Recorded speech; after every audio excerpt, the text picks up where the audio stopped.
Hello साथीहरू, नमस्ते दर्शन। अनि के भन्न चाहन्छु भने साथीहरू, जैलाबाट मैले रिल्स यो कन्टेन्ट बनाउन लागि साथीहरू। कन्टेन्ट मतलब मैले सोसल मिडियामा त्यो भिडियो अपलोड गर्न थालेँ, फोटो अपलोड गर्न थालेँ, क्रिएटर बन्छु भनेर के त्यो हुन्छ नि, क्रिएटर बन्छु भनेर म अब यहाँ कुछ गर्छु, केही रमाइलो गर्छु भनेर मैले अब भिडियो बनाउँछु, फोटो खिच्छु, अपलोड गर्छु।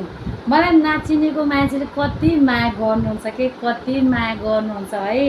म आफ्नो त्यो हुन्छ नि त, जहाँ मैले उम्मिद गरेको थिएँ नि साथीहरू, जहाँ मलाई सपोर्ट मिल्ला, मलाई माया मिल्ला भनेर मैले एकदम सोचेको थिएँ नि साथीहरू, त्यहाँ हुने रहन्छ क्या। त्यहाँ तपाईँको पनि त्यस्तै होला, जहाँ हामी उम्मिद गर्छौँ, जहाँ सोचेको हुन्छौँ त्यहाँ हुन साथीहरू। त्यहाँबाट उम्मिद कहिल्यै नगर्न पर्ने रहेछ।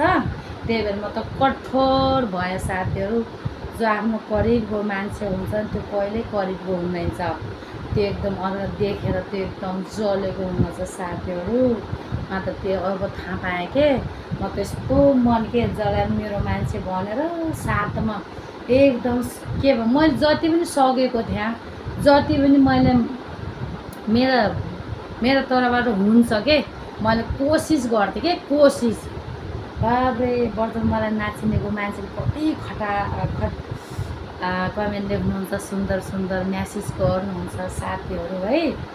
एकदम जिन्दगी त यस्तो रहेछ साथीहरू। चिनेको मान्छे त सबैलाई होइन, फेरि चिनेको मान्छेलाई सबैलाई होइन, त्यो दोस्तहरूलाई होइन, त्यो आफ्ना भन्ने हुन्छ नि त, आफ्ना त्यो हुन्छ नि त, आफ्ना पनि सबै एकै जस्ता होइनन् कि, त्यसमा कोही कोही हुने रहेछ नि। लेकिन कोही बात नै हौ, तिमीहरू हौ, हामी त्यस्ता छैनौँ, हामी त जस्ता छौँ त्यस्तै गर्ने हो कि। अनि साथीहरू यही भन्छु कि कहिले कहिले मन दुख्छ कि साथीहरू, क्या दुनियाँ होला यार, क्या दुनियाँ होला यार।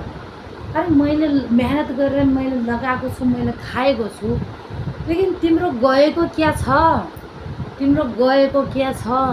तिमीलाई किन जलस हुन्छ?